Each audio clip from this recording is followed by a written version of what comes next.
Welcome to the English Epics channel. Ascending the stairs to the second floor of his house, Andrew Sean heard moans coming from his bedroom and once again wondered if he was making the right choice. He didn't need to be here. He had sent the private investigator's report to his lawyer and filed the paperwork, setting the cold mechanisms of the legal system into motion. He could have resolved everything without any direct contact, without stress. A sterile transaction during which Doran would receive the documents and he would wash his hands of this sordid affair. He had long considered taking the easier path, but something about it left him uneasy. He had been there at the beginning of their relationship, and it felt only right to be there at the end. Besides, fleeing from this situation felt like an act of cowardice. Sure, he was protecting himself, but at the same time he was giving her the freedom to act as she pleased. Protecting her from the ugliness of the mess she had created, from the consequences of her foolish, wretched failure.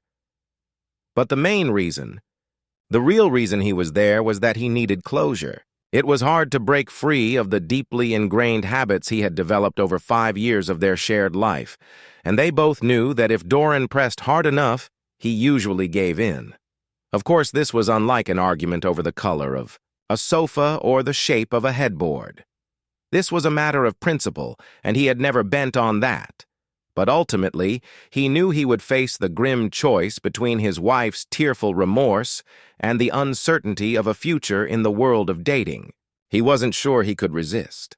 He needed something that would put an end to any chance of reconciliation. And if that meant he had to touch the wounds of Christ with his fingers, see the expression on her face, and understand that the life they had built together was dead and buried, so be it. That was exactly what he intended to do. He had read the transcripts, so he knew how they talked about him when they were together, but it was a completely different matter to hear it from behind the door of his own bedroom. A completely different matter to hear her screaming in ecstasy, to hear her soul-crushing insults. "He's taking you like this." The bed slammed against the wall, creating a bass accompaniment to the staccato of her piercing moans. Drew wondered how the wall hadn't cracked. How had he never noticed the scratches on the bed or the worn spots in the paint? Never. Never took me like this. Only you. Drew's pulse quickened. Calm down, damn it. He took a deep breath, then another. He felt a coolness wash over him. The pain and anger began to fade. Thud, thud. Whose toy is this? Yours. A thud, thud, thud. Whose toy is this, you fool? Whose? Yours. Yours. It sounded like a scream. Drew had heard that sound often enough to know what it meant. She had reached her climax. The banging slowed, and Drew chose that moment to throw the door open. Doreen was on her knees, clutching the headboard so tightly her knuckles had turned white, while the guy was with her from behind. Drew stifled a laugh.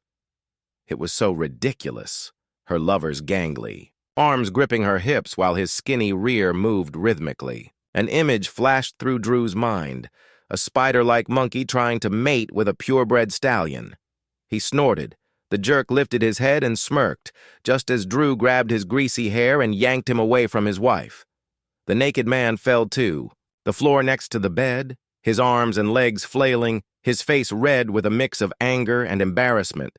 He tried to get up, but Drew pressed his foot into the man's chest and shoved him back onto the floor. "One word, idiot," Drew growled. "One word, and you'll be peeing through a catheter." He looked at the guy's shrinking organ, a small catheter. Drew watched the rapid changes of emotion on the guy's face. Rage, fear, disbelief, and finally, understanding. The realization that, in all his manly boasts about the weak, foolish man he had humiliated, he had missed a few key details that could now mean the difference between walking out on his own or leaving on a stretcher. Their eyes met, and the man slowly, cautiously nodded.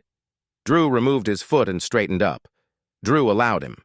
Lowering his head, the guy gathered his clothes, while Doran watched in stunned silence from the bed. "Drew!" Baby," Doran began. He now he snarled.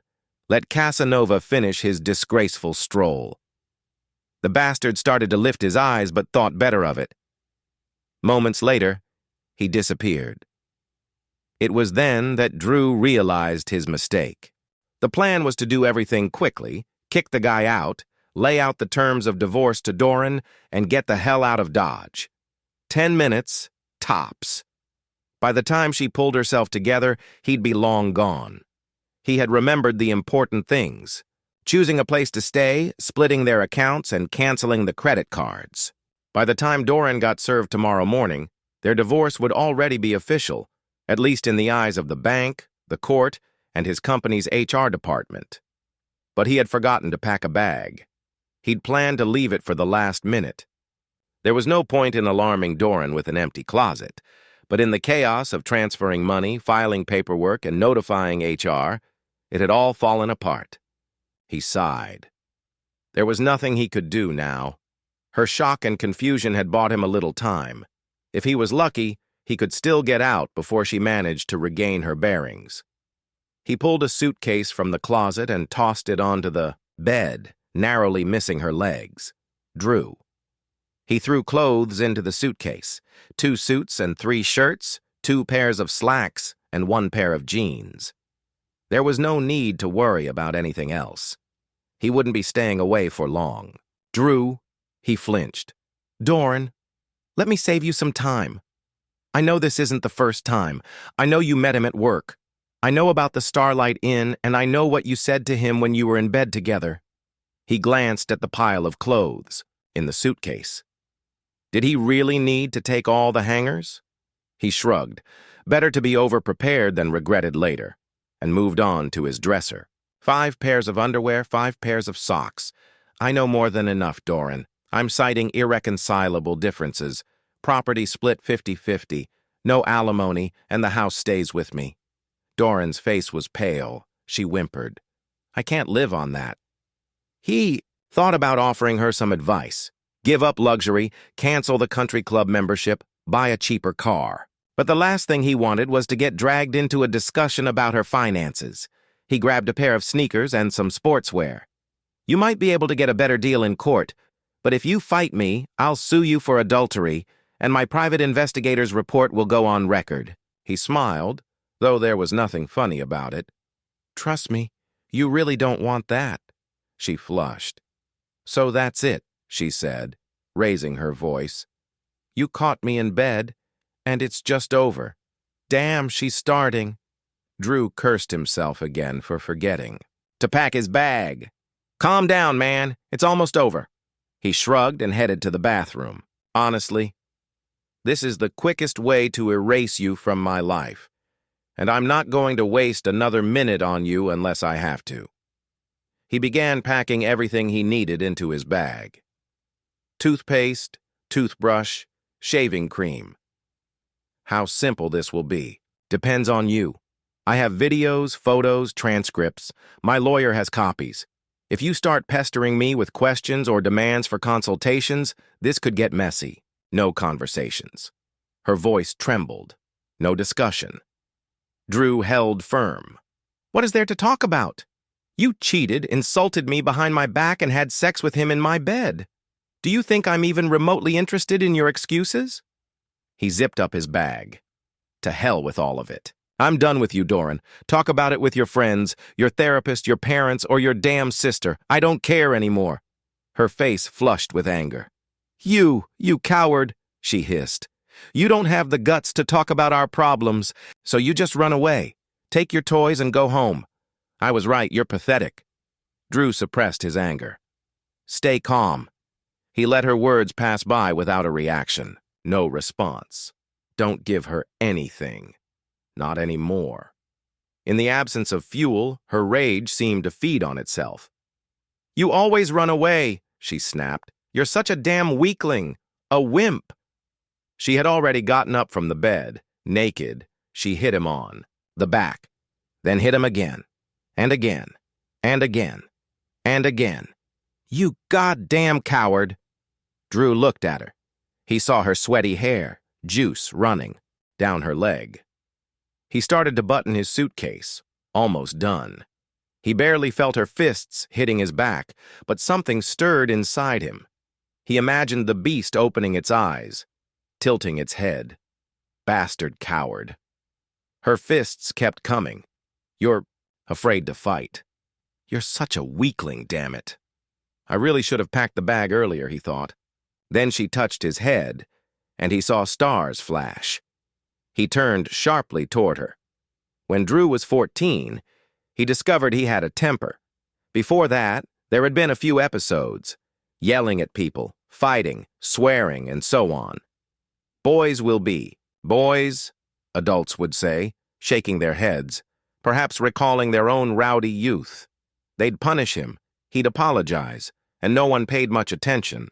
But when he turned 14, something happened, and he and his parents could no longer pretend that his anger was just a sign of high spirits. It wasn't normal. It all started as usual. Drew was sitting on the couch watching TV and talking on the phone with his best friend Jeff. They were discussing the most ordinary things: English homework, the latest Pearl Jam song, the color of Kelly Sansini's panties, and the eternal question of whether she knew she was showing them off to the whole class. A typical conversation on a typical evening. Drew's sister, Fiona, was taking up 2/3 of the couch and seemed determined to take control of everything going on. She started kicking him, but she had small feet and not much leg strength, so he could almost ignore her. Heck, he didn't even interrupt his conversation. At least, not until she grabbed the phone and hit him on the head with it. For a moment, he saw stars. Later, Drew would remember that night with fragmented sensations. The sharp crack of the phone as he struck her, the shock that traveled through his hand, Fiona clutching her head and screaming. He told Jeff he'd call him back, then hung up the phone. Blood was streaming down her hands as he tried to help her up. Screaming. So much screaming. Drew's first instinct was to run. His father had a temper too. Once he ripped out a handful of Drew's hair just because he opened the car window while driving on the New Jersey Turnpike. Drew couldn't even imagine what kind of punishment awaited him for hitting his sister on the head.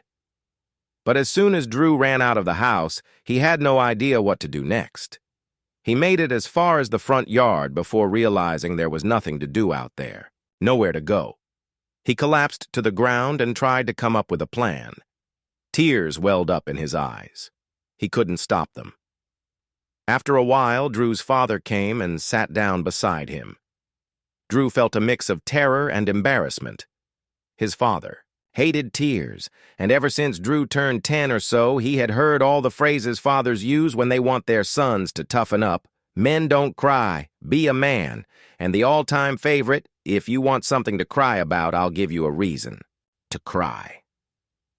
Drew tried to stop, but the tears kept coming. This time, though, his father didn't seem to notice. He nudged Drew with his elbow. "I was your age the first time I really hurt someone," he said.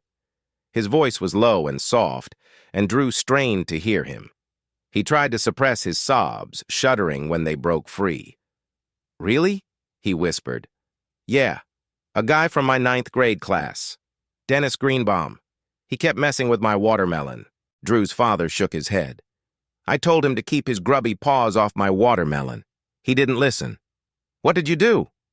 Drew's father winced. "I hit him on the hand with a protractor." He stared off down the road. "They suspended me for 3 days. Did he? Did he ever get back at you?" Drew's father smirked. "Yeah, about a week later. He broke a pencil against my thigh."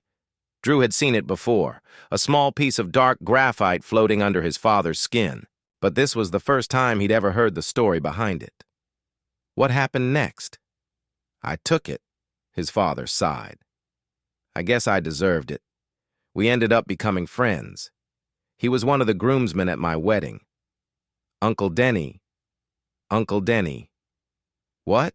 What are you going to do to me?" Drew sniffled. "Am I going to be punished?" Drew's father looked at his hands for a while. Finally, he exhaled slowly. "I suppose you're imagining something terrible right now, aren't you?" Drew nodded. And I suppose you feel pretty bad about it. Yes, sir. His father sighed. You inherited your temper from me. You need to learn how to control it, like I did. Drew remembered the New Jersey Turnpike, how his father had dragged him out from under the bed by his ankles, leaving him limping for 3 days. How he had thrown Max, their house cat, at him. Drew still had a scar. He wondered just how well his father had learned to control his temper. Now didn't seem like the, "Time to bring it up. How? How do I do that? Damn if I know." His father turned sharply, his eyes brown, almost black, piercing through Drew. He stared at him for a moment before turning back to the road. "But you have to, son. You can't fight it your whole life. Learn to catch your breath. Learn to walk. Away." "What about Fiona?" "Your mom took her to the ER." His father fell silent again. Drew wondered if he should say something, but he couldn't think of anything. "Fiona's going to need some attention," his father said. "She's going to be mad, and you're going to have to deal with it. Hell, maybe that's your punishment." It took 9 stitches to close the wound on Fiona's forehead. Fortunately, the scar was behind her hairline, so it wasn't visible. Unfortunately, it happened a week before school pictures. So the couch incident was immortalized on the class photo, where her stern expression made her look like a deranged Hester Prynne. As for Drew, he accepted it. Fiona screamed and yelled, shoved him, and blamed him for everything. A week later, when he bent down to pick up a bag of groceries, she swung her leg and kicked him in the head. Holding his temple, Drew looked at his father. "Fiona, go inside," his father said. "Drew, pick up the groceries." Drew didn't say a word. Over time, Drew found other ways to release his anger. He screamed silently in his room. He punched pillows, and when that didn't help, he punched the walls. Sometimes he punched holes straight through them. A couple of his friends commented on the random arrangement of pictures in Drew's room. He just shrugged. The last time Drew punched a wall was in graduate school. He hit the wall and broke 2 knuckles on his right hand. The doctors called it a boxer's fracture and put his hand in a cast. Years later, he still had photos from that summer at the beach. He is waist deep in water, and his arm is raised high above his head to keep the cast dry. After that, he did some research and read a few books. He learned several techniques for managing anger, taking deep breaths, counting to 10, channeling his anger into sports, where his fierce competitiveness often surprised his friends. Somewhere, he came across the phrase, "Don't sweat the small stuff," and it's all small stuff, and took it to heart. He became a calm person. After the wall incident, Drew never lost his temper again, but the anger never went away. It still flared. Up when someone cut him off in traffic, cursed loudly in the grocery store, or yelled at their kids, but he kept it chained inside, feeding on swallowed emotions he never expressed. He controlled it, imprisoned it, but never truly rid himself of it. This was the man Doron met, and this was the man she married. A good guy who took the hits and rarely fought back unless it truly mattered. Strong but kind. Unyielding in his principles, yet gentle in how he applied them.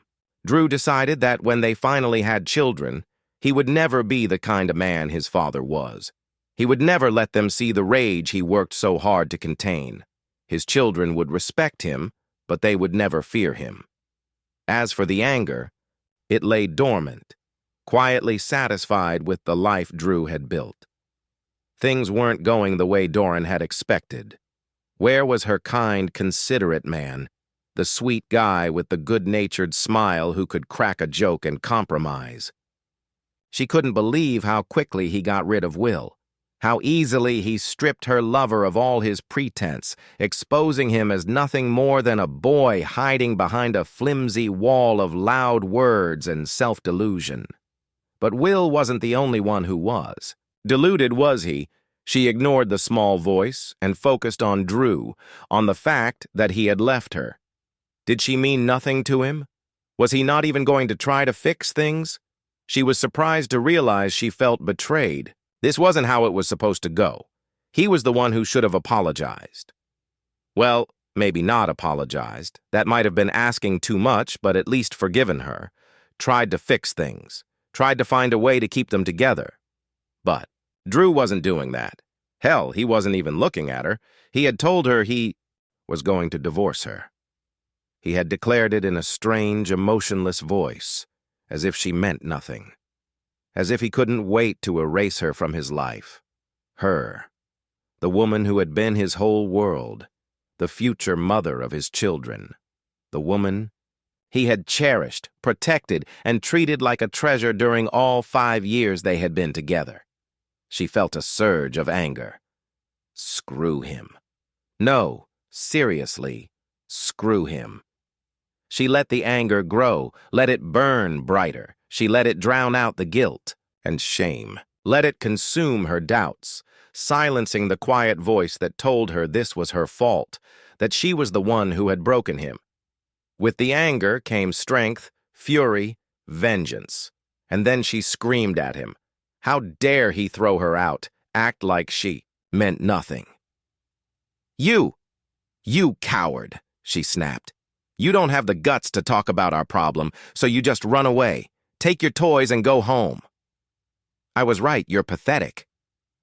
Then she began pounding his back with her fists. You always run away, she shouted. You're such a damn weakling. A weakling.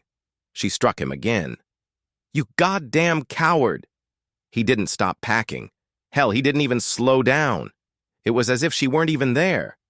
Her fury burned even hotter. Bastard coward. You're afraid to fight. You're such a damn weakling. She hit him on the head. He spun around sharply, and in that instant, she felt his hand on her throat. The stream of words cut off mid-sentence. It was a soft grip, almost a caress, gentle, firm. Her fists froze in the air, and for the first time she saw his eyes. Saw the emptiness and the cold. The eyes of someone she didn't know. Slowly, she lowered her hands. He leaned closer and closer until he loomed over her completely. You're right, Doran. I'm a coward, but I'm not afraid of you. His voice was soft, but his gaze held her captive. She felt like a small animal, hypnotized by a predator. Do you know what I'm afraid of, Doran? She shook her head, feeling as though someone had grabbed her throat. I'm afraid of myself. I'm afraid of what will happen if I lose control. She tried to smile, but it felt wrong. You don't have it in you, Drew. It was said as a statement, but it sounded like a question. He smiled back, but it wasn't the warm smile of Drew she knew. It was the smile of a hunter, more animal than human. She didn't recognize it and wondered if maybe it had always been there, sleeping beneath the surface. Had she been too blind to see it? Doran, I'm afraid that if I start hitting you, I won't be able to stop. His smile grew wider, but there was no humor in it. Her stomach twisted. I won't want to stop. Her bladder felt heavy, and she was terrified. She might wet herself. When he released her throat, she stumbled back. She started to say something, but stopped. Finally, she tore her gaze away from him and that smile. I'm going to the guest bathroom, she mumbled, walking into the hallway. When she came back, he was gone. Whatever Doran had seen in Drew's eyes that day, she never saw it again.